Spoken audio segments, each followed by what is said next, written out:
Have you ever walked away from a conversation feeling that the most important part was never actually said? The words themselves seem ordinary. You both smiled, both carried on. Nothing looked wrong, yet something stayed with you. Not because of what was spoken, because of what was left behind.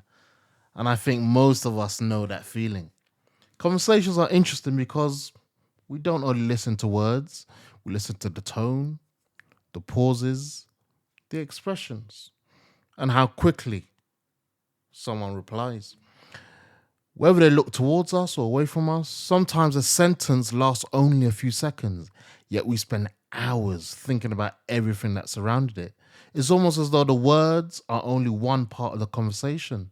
The space between them matters too. Think about receiving a message that simply says, okay, OKAY. Two people can read those four letters in completely different ways. One barely notices, another reads it three times.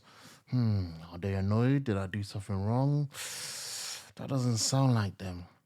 The message hasn't changed, but the meaning has. What's interesting is that the meaning often comes from us. We naturally combine today's conversation with yesterday's experiences.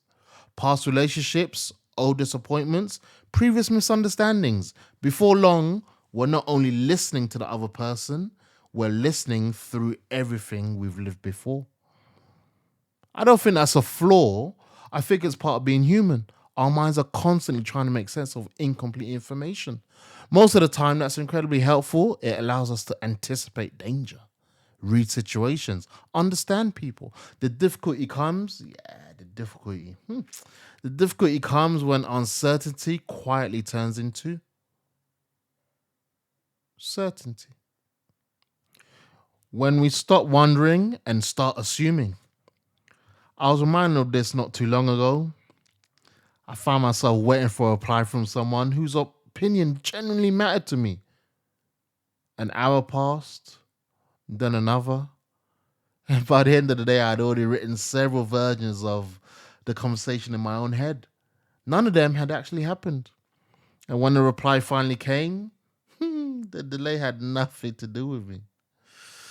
Yeah, I was smiling to myself because I'd spent too much energy responding to my own interpretation than to reality itself. You may have your own version of that story.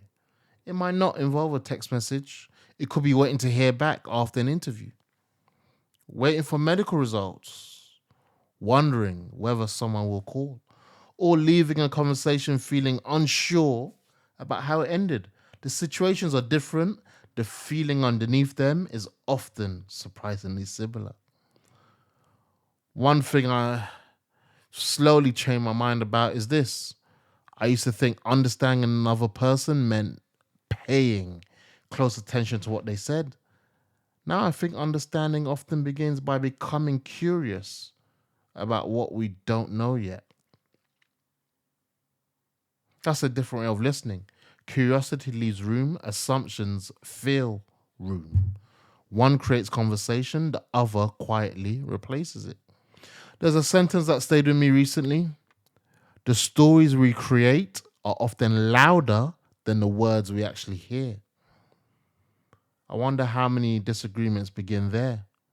Not because either person intended harm, but because two people completed the missing parts of the conversation in completely different ways. One heard distance, the other thought they were given space. One heard criticism, the other thought they were being honest. Both walked away believing they understand what had happened. Neither had asked.